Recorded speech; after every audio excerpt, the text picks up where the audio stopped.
Hello and welcome back to the Banner Saga with me, Rune of Red. How you doing? Last episode, we hit the Godstone Dunder and we finally arrived in Hoxthorpe. And looks like we got a conversation with Nid here. So, hope you're having a good day. Today is Wednesday, the day I'm recording this. So, it'll probably be Thursday when you see this. Hope you're having a good one on Thursday. Alright, we're going to talk to Nid. I don't remember what the voice was, but we'll try it. You know, it's okay. Don't know if we've ever spoken. I need to remember. I don't know if we've ever spoken. I'm Nid, Doruk, I know. We've actually been traveling together for a long time. Isn't it strange how you can be so close to people and not know them? Every day I pass people I swear I've never seen before.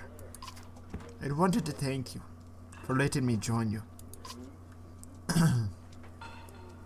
Have you always been such a good shot? Honestly? I've never even tried before Leaf made me. I spent my whole life making clothes, cleaning. Leaf's good. But I don't think it was all her doing. It feels right. I just look where I wanted to go. Anyway, I feel better.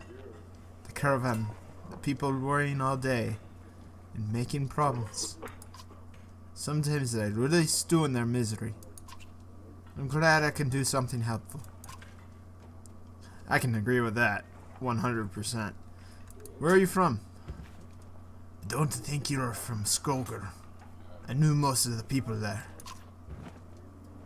No, I had a house in Frostviller, but we were driven out when the Dredge started to show up.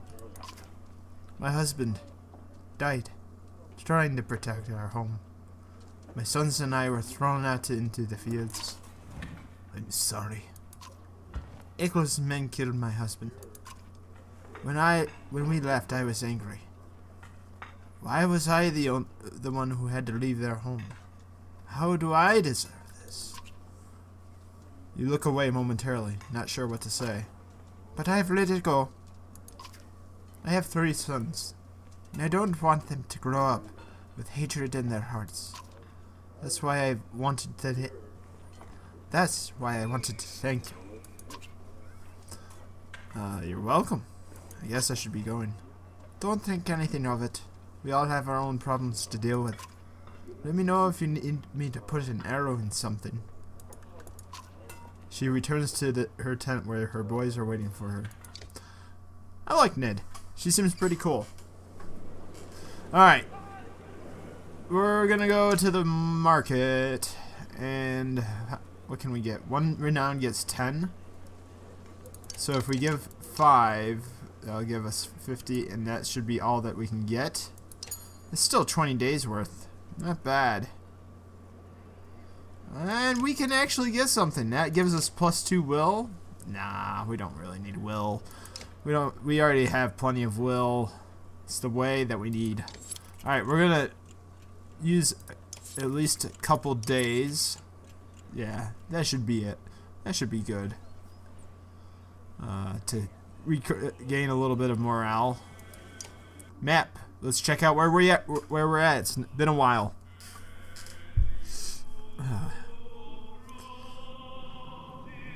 So Hoxthorpe, we are here, and we are on our way from Einertoft. So we've gone along this way. We're on our way to Sigelholm because that's where Ivan said that Juno will meet us.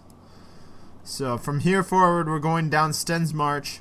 We're going to be going past Pinelune. A small cluster of pine trees that has been argued. I think that is meant to be okay. I'm gonna read it the way I want to read it. Stoic. A small cluster of pine trees that it has been argued are not in fact a part of the Lynloom Forest, which has historically brought up issues regarding the ownership of timber and game found within. So basically, politics. And Lynloom Forest is on the other side. The most sprawling forest known to man or Varl. The lane loom is often remembered for having occasional rows of perfectly lined trees that look out of place in the middle of the wilderness, as if they had been carefully planted or even placed. Many suppose the loom mother planted these trees herself, and the rest instantly sprang up around them. But the lane loom is a dangerous place that rarely harkens back to the image of the loom mother. Well, with life comes death. So, looks like into the lane loom we go.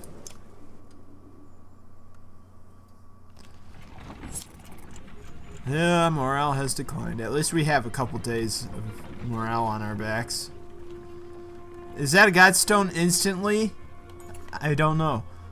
A group of men with broad shoulders and thick cloaks approach the caravan. They might be outlaws, you hear nearby, and the idea quickly ripples through the clansmen. One of the strangers approaches, saying, "We've run out of food. Any help would be welcome." His hard... I shouldn't have pressed that.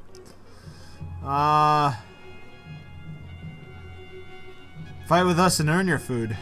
The men look surprised by your offer. In short order, they join the caravan and start sharing tales and drinks. Unfortunately, it is less than a day later that you discover they've vanished along with a sizable... Why is it every time I try to be kind, they take advantage of that?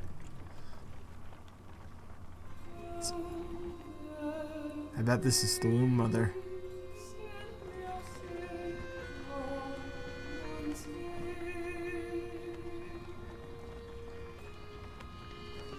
Wow.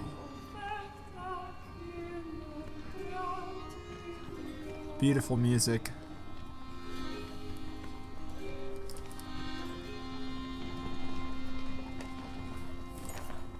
The Godstone for Ingrid, goddess of knowledge, looks on as the caravan takes a much-needed rest. Ivor shoos some children away with a solitary dredge slinger lying dead beneath the stone. Should we be worried about that? You ask Ivor, pointing to the dredge body. I don't think so. Still, couldn't hurt to have a few guards look around.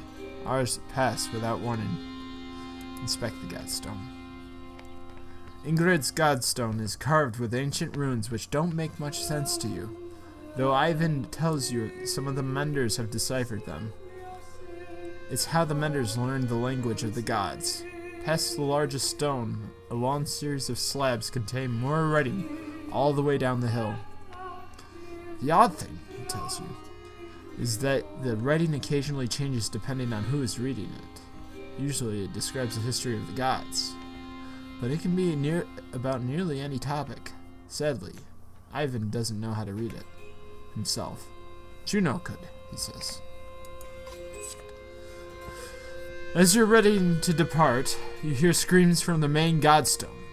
The same boys so curious about the dead Dredge before are shrieking and pointing. For a moment you think it must not have been dead, but then you see that they have opened a wrapping that was in the Dredge hands. Wait, says Ivor, his arm across her chest. This shouldn't be seen. Get everyone away. A chill sweeps over you. Ella pushes past and gasps, "Stop!" Shouts, and gasps. "Stop!" shouts Ivor. But the curious onlookers have already seen it. Leave it. On the ground before the dead slinger is a small stony finger, its hands searching for something it can't find. That's a baby. That's Dredge, is a woman. We've been killing women. We've been slaughtering women and children this whole time, leaving them to die. In a war, it's only the males who fight. We've been fighting these Dredge the whole way. Why are women with children on their backs attacking us? They're not invading. They're running. Everyone stops dead in their tracks. The entire caravan is gathered around, aghast. When I spoke to Juno, she told me something was coming. She didn't know what. A darkness. Something black is covering the world, and the Dredge are running from it just as we're running from them. The serpent, the quake. It's all the beginning of the end. Ivor, you knew. Why? Why didn't you say something? Ivor. When I was young, I killed one of the Sunder during the Second Great War. We called it race. Every time we would build our defenses, it would flatten them and push us back again. I became separated from the rest of the Varl and stumbled upon Reyes deep in a snowstorm, alone. She was nursing. I threw my axe. It twisted it in the wind. Her son died in her arms. She was so pathetic, kneeling in the snow. She didn't even try to stop me when I took her head. That's how I killed the Sunder. When I found my way to Grofheim, the Varl wanted to make me Kender, next to be king. I left, walked until I ended up in Skoker, where no one knew what I had done. The only sound is the wind blowing through the trees. Wow.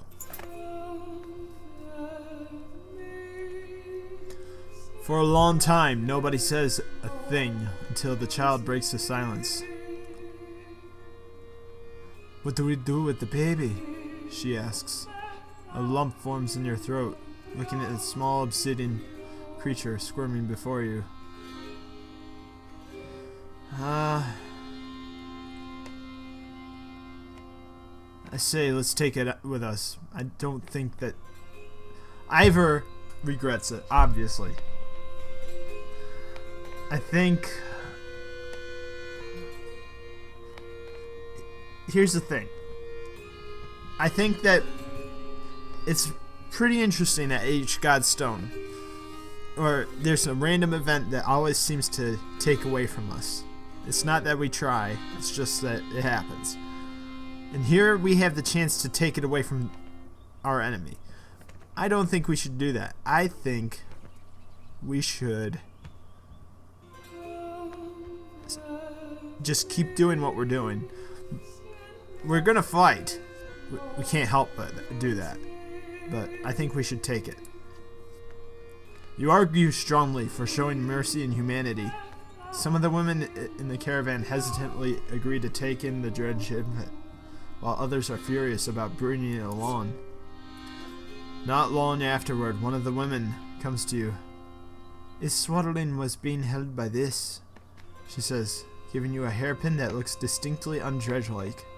An inscription on the silver almost slips your notice. Persevere. From the goddess herself, if you ask me. The woman tells you.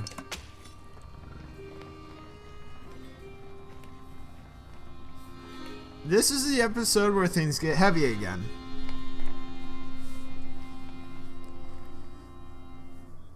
Wow. And we're not even in the forest yet.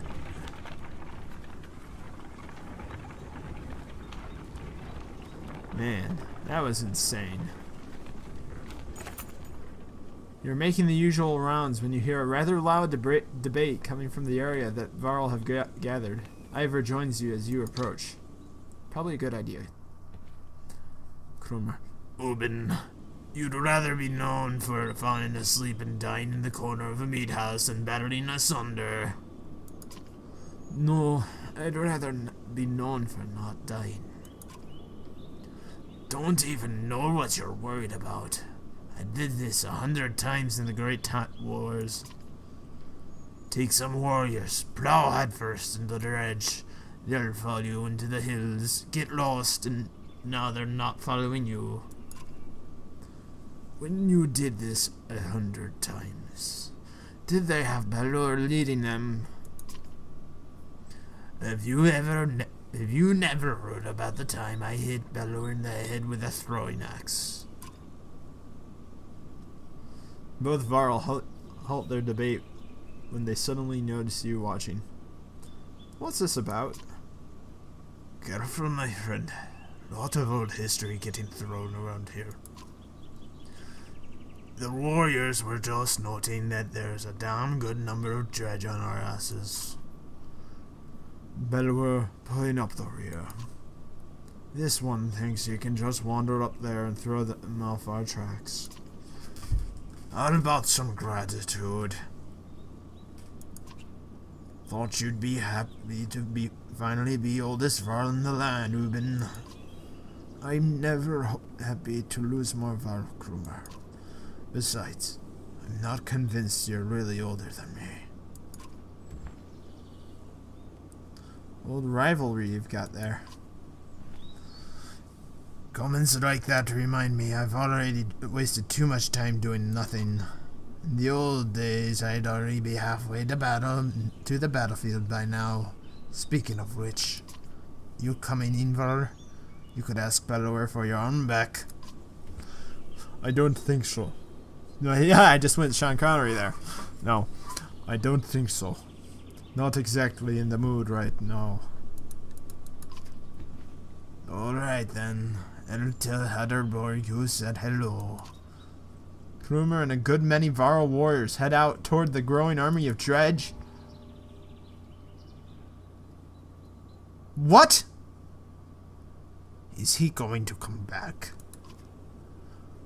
He always has before. But this time feels different, I fear.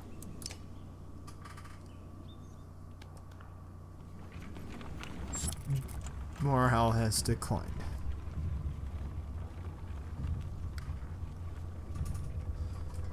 Wow. And I thought Einertoft was crazy. I don't know how I feel about this. Do I want to keep going?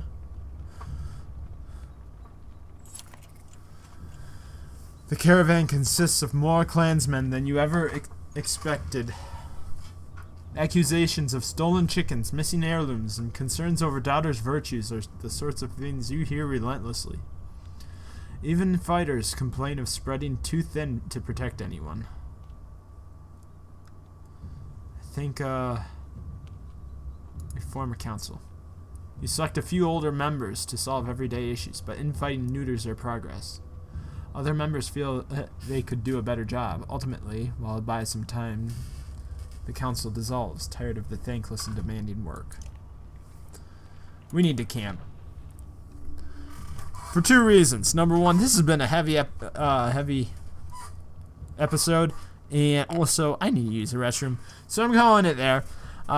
Thank you for watching. If you like this video, please leave a like. If you dislike this video, please leave a dislike. And if you want to see more by me, please subscribe. I'd appreciate it. Thank you very much. And I hope you enjoyed this. And as always, until next time, adios.